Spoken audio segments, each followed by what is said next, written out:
Hi, Dr. Gorman. I'm going to start with the Goni for the ankle first.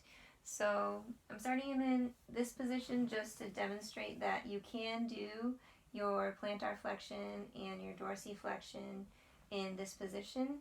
But I'm not going to do it like this. This position will be taking into account the tightness of the gastroc. So if you wanted to do that, you could. But to get the actual joint range, Zach, I'm going to have you flip around so that your head is down by the end of the bed. Still on your belly. So to get the joint, the actual joint range of motion without the gastroc getting in the way, and without it being lengthened, is putting him in prone with his knee bent at 90 degrees. So your landmarks here, for your fulcrum, you're going to use the lateral malleolus. Your distal arm is going to be the lateral aspect of the fibula, using the fibular head as your reference point. And then your distal arm is going to be parallel to the fifth metatarsal. So let me line him up here. There we go. And then and we're going to get 24 degrees for him. Good. So then actually, and plantar flexion is going to be the exact same landmarks. And I'm just going to push his foot up into plantar flexion using the same landmarks.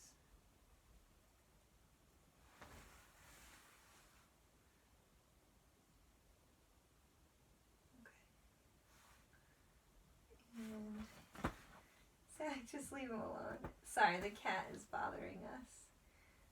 So, wait a minute. Where's my 0 here? Oh, way down there. Okay. Here we go.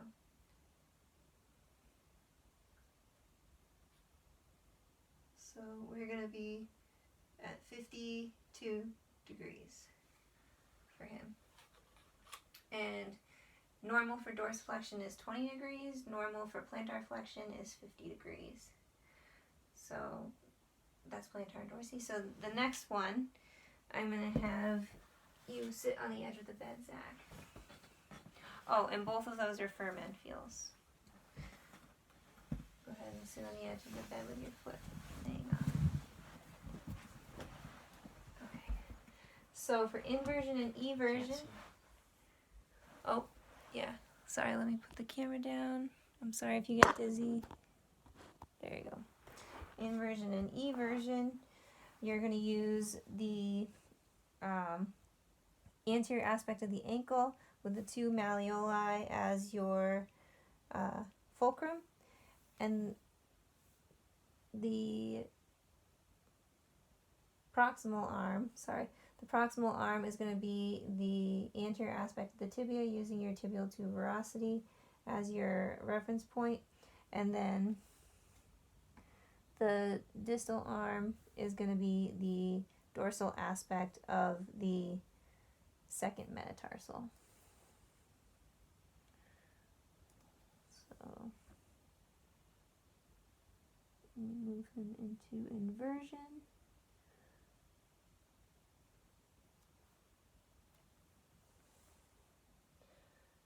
And we're going to get 36 degrees, which is normal. Normal range of motion for that is going to be 35 degrees. And then with the same landmarks for eversion,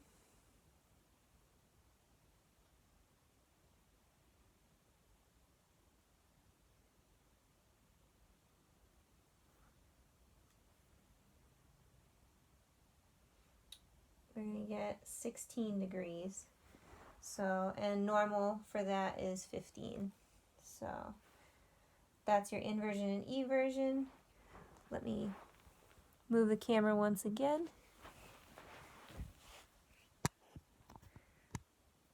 There we go.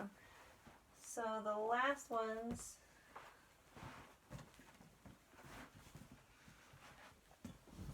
are are going to be the toes here.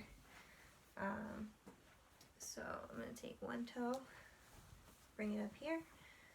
So, and I'm just going with the measurements for the ones that we actually have norms for. I'm not sure if you wanted the, you know, the subtalar, inversion and eversion and abduction and all that stuff. So this one for metatarsal phalangeal, the metatarsal phalangeal joint, and this goes for all the toes. You're going to use the dorsal aspect of the foot, the first metatarsal here. You're going to put your fulcrum over the metatarsal phalangeal joint, and you're going to have your distal arm over the dorsal aspect of the first phalange. You're going to just flex it, and I'll take the goniometer with me there.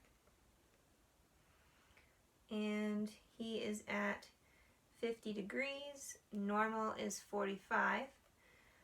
And then if we're going to do extension, and that is firm end feel as well. And as we're inversion and eversion, we're both firm end feels. And then for extension, same exact landmarks as flexion.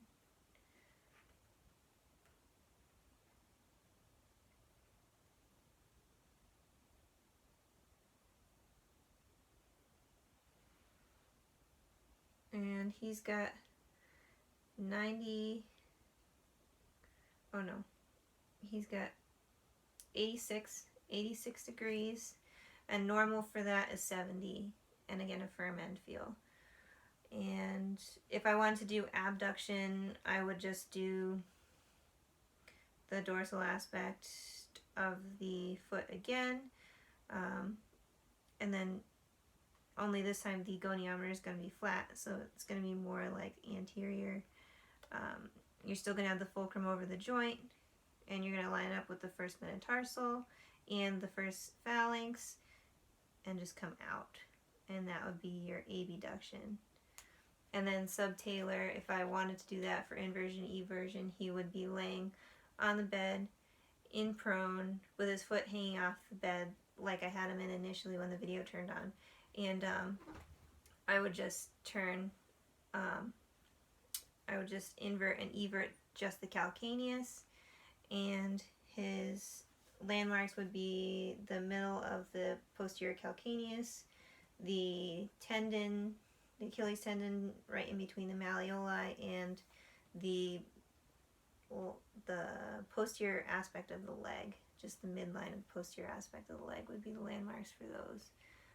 I wasn't sure which tests you wanted, but I just went with the AAOS norm ones that were available. All right.